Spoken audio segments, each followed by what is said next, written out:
So in this week's Racing from Home, we'll start off with trainer John Shirreffs. Jerry and I are pleased to welcome him into the room. The trainer, of course, of Honor AP, the winner of the Santa Anita Derby, and now one of the favorites going forward for the September 5th Kentucky Derby. So, John, first question, the obvious one. How did Honor AP come out of the race, and what did you think about his performance? He came out of the race in great shape. We took him out yesterday and jogged a little around the race training track, and he was great. Just enough energy, feeling good. And so I thought his race was really good. It was more than we could have hoped for. I thought he showed a lot of different dynamics in the race. And I loved this finish. So, John, he's been impressive from day one, and he's starting to fulfill the potential that many saw him have. I mean, he looks like he could be a quote-unquote triple crown kind of horse. So even though the Santa Anita Derby is at Santa Anita in your own backyard, was there ever any thought on your part about skipping the Santa Anita Derby and going to the Belmont, because it's almost impossible to run in both? Oh, I know. Yeah, no, there was never any thought about that, because especially we had such a long delay from the San Felipe to the Santa Anita Derby. So it just didn't make sense to fly him all the way to New York for that race. Okay, so with the Kentucky Derby being pushed back a little bit to September, is that a good thing for John Shirreffs and Honor AP? A bad thing? Does it not matter? You know, I really don't think it matters. Obviously, you know him, you've seen him, and you know he has that big long stride, and he's all about racing. He doesn't need a lot of maturity. He pretty much knows the job that he needs to do. So I think had the Derby been run in May, he would have been fine. I don't think it would have helped or hindered us. Obviously, in September, he's in training and is going to be in hard training for a much longer time now.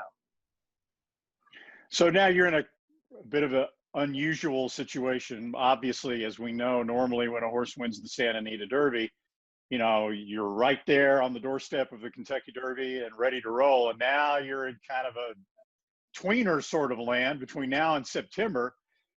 Are you committed to running him again? Would you feel comfortable training up to the Kentucky Derby, or are you looking at a race in between, and what would you be looking at?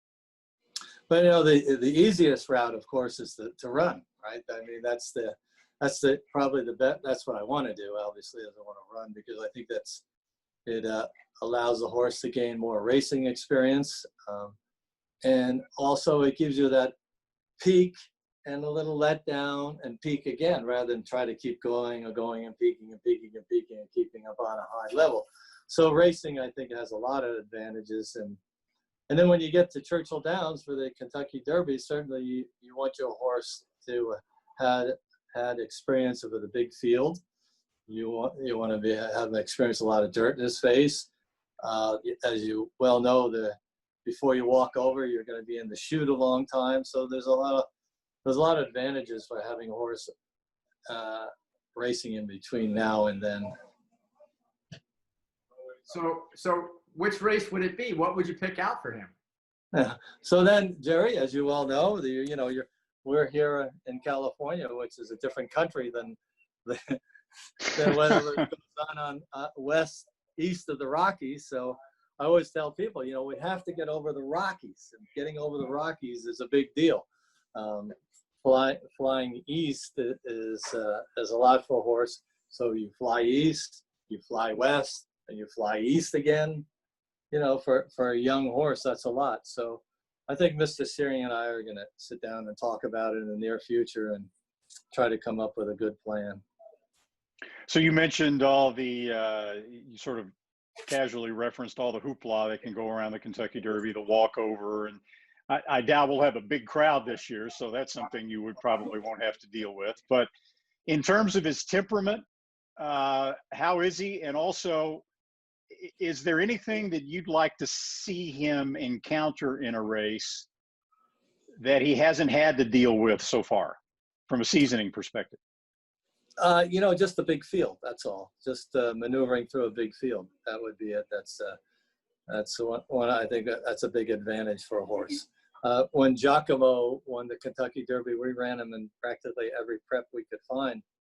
And he didn't win any of them, but he gained a lot of experience. 1 second. So yeah, 2 with a split. But he gained a lot of experience by doing that. So John, you mentioned Giacomo. He came from, if not last, pretty close to way back.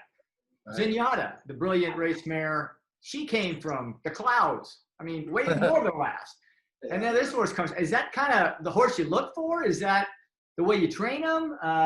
Both? I think probably a little bit of both, right? So, you know, what you hope for is you want them to have a nice length of stride, right? That's very important.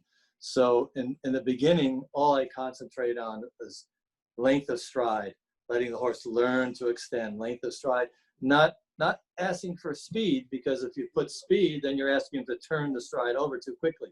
So you really try to develop length of stride without the speed aspect of it. So maybe that's taking away whatever natural, early lick they may have. I don't know. So keeping on the Giacomo theme here, I mean, obviously, when you think back to 2005, he was 50 to 1. I mean, this horse is going to be one of the favorites in the Kentucky Derby. But Giacomo, it was a different looking horse totally than this horse is. Are there any similarities that you've seen in the way they train, or something that we might not see looking from our perspective? Okay, so the one thing about Giacomo, nothing upset him. You couldn't upset that horse. He took everything in stride, and that's like Honor AP. Honor AP, 2 days. I walked him 2 days, and then I think I took him and jogged him on the training track. And before I jogged him, I had him walk behind the pony for maybe 1/8 of a mile, and that didn't bother him at all. He was just content to walk right behind the pony, taking it all in, no problem. So I think composure is a really big thing, and a horse feeling confident in their surroundings, and that's what Giacomo had. So training horses, I mean, I can't imagine how frustrating it can be at times, having to deal with all the disappointment of training horses, and never knowing when you show up at the barn what you're gonna find. Knock on wood, things are going great for Honor AP. But you look at Bob Baffert, who was on top of the world for a while there with Nadal and Charlatan, and now they're both out. But with Honor AP, you had to deal with kind of a scare in late December that you got past. Can you kind of tell us about that? Yeah, well, so I don't know if it was after a gallop or after a breeze. I can't remember now. Next morning he was walking and he was lame, and we just didn't know exactly what it was. And so he was sort of flexed his ankle and his foot was sore, and so we obviously x-rayed and made sure everything was okay. But because he was landing on one side of his foot a little bit too much, we 3/4 the shoe. Then after a couple of weeks of walking, he got over it. So we were fortunate that was more of a maybe a little bit of a strain, a little bit of a bruising, and we were able to get by it. But your heart had to be in your throat, right? When you watch, when you see this. Oh, when a horse walks out like that, you just don't know what it is. You just hope it's nothing terrible. Well, John, it sounds like, without you saying, that you would prefer to stay on the West Coast for a bit, at least until you come for the Derby, and then everything else, it seems like, is on the East Coast this year, because the Breeders' Cup's there, the Preakness would be, in October. Would you necessarily go right on to the Preakness if you were lucky enough to win the Kentucky Derby? I don't even know what the date of the Preakness is. So it's the first Saturday in October. It's a month later. Okay, thank you for that. Yeah. So,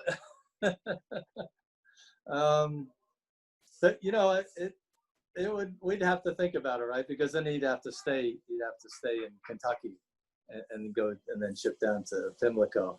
So, it's always a question: do I want to stay with the stable? Or I want to stay with the Honor AP, or how do you split your time? So we'd have to think about that. Well, he's certainly got a bright future. I'm looking at his past performances. In every race he's run, is better than the previous race. He continues to improve. How much do you think he's still got left to improve? Because he's now run, other than Charlatan, as fast or faster than any other 3-year-old in the country. Yeah, I think he can improve more. I think with a little bit of, of time and maturity, he's going to get even better.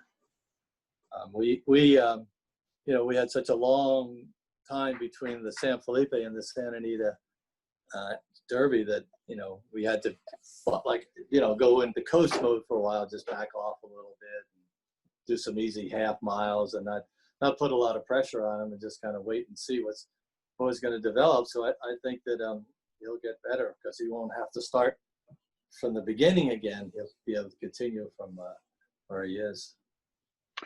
One more question for me. I don't know if Jerry has another one, but you just mentioned the long wait between the San Felipe and the Santa Anita Derby.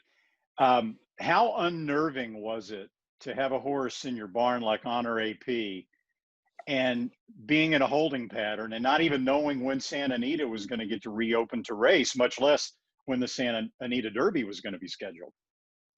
Well, it was difficult because, everybody wanted to know where he's going to run and when he's going to run, and that not having a crystal ball and knowing exactly how the different racing jurisdictions were going to plan the races. It was, there were a lot of, decisions that had to be made, but they had to be made at the last minute. I couldn't really plan them.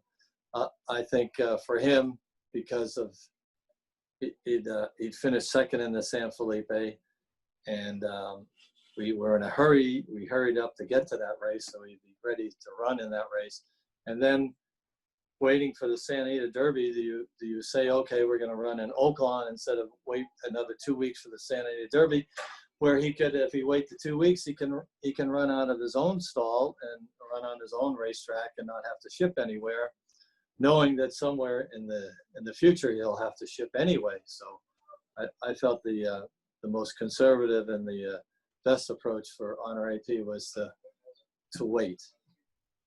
Well, John, thanks a lot. I mean, I look forward to seeing where he ends up next and what your racing schedule for the rest of the year will be for Honor AP. Thank you, Jerry. Take care, John. Thanks for taking the time. Bye. So let's talk a little Santa Anita Derby. Honor AP's victory over Authentic. We set it up last week talking about what might happen. What did you think about the race? Well, I want to know who was right and who was wrong with you and I. We were both going back and forth about shoot or shoot and how much effort, how long he would last. And I thought Authentic would inhale him. What I didn't expect was for Authentic to break out away from the field and lose a couple links right at the break, which is what happened. And so that kind of changed the dynamic to him. And then he got a 3-wide stalking trip. Was he going to go and challenge? Was he going to try and rate? I kind of think the horse is a little confused, but in any event, he got a 3-wide stalking trip over Anna Dior and the leader shooter shoot. And Honor AP got the perfect setup. He's sitting right in behind them and letting them duke it out. And of course, as they turned for home, Authentic took the lead. It was a little bit of work. He took the lead from the top 2, but it was never in doubt. It looked Honor AP was just dead set behind him, gun loaded, ready to pull the trigger. And when Mike Smith said go, that's exactly what he did. And I was impressed. Yeah. In terms of our conversation about shoot or shoot and what I expected to happen, it's one of those scenarios that you get all the time in handicapping where in a sense I was right, but for the wrong reasons.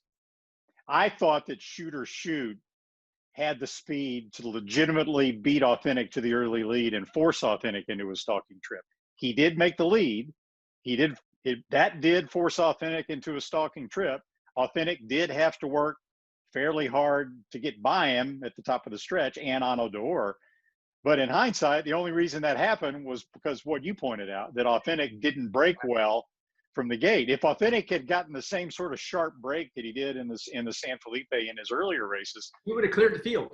In hindsight, he probably clears the field and sets the pace. And in that case, I would have been very wrong. But anyway, I agree. I thought Honor AP ran an excellent race. He and Authentic were both 3-ish wide on both turns.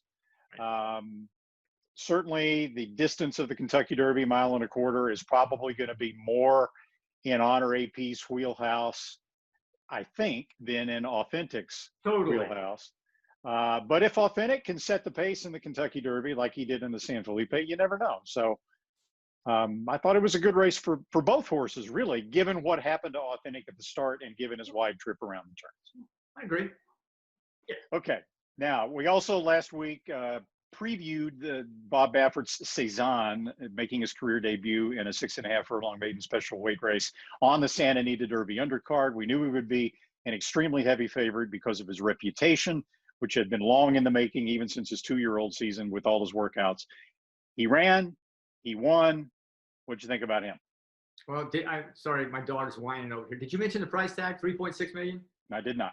That's what he cost. That's why there was so much anticipation about this horse. Regally bred, as I just said, over $3.5 million.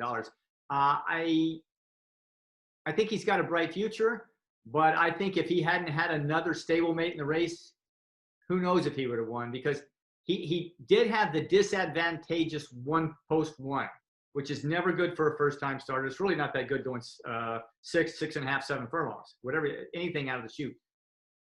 He broke okay, but then he was faced with trying to take some dirt in his face, and because Baffert had another horse in there that kept the seam open and the door open for a longer period of time than would be normal, Cezanne was able to get up in there and get his face up in there, not take any dirt. And although he did have to do the running to get up in there, it made it easier for him. And then he won.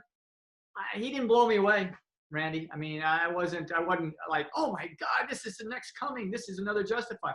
It was workmanlike, and a win is a win. I'm anxious to see how he improves off this, because I think he will improve.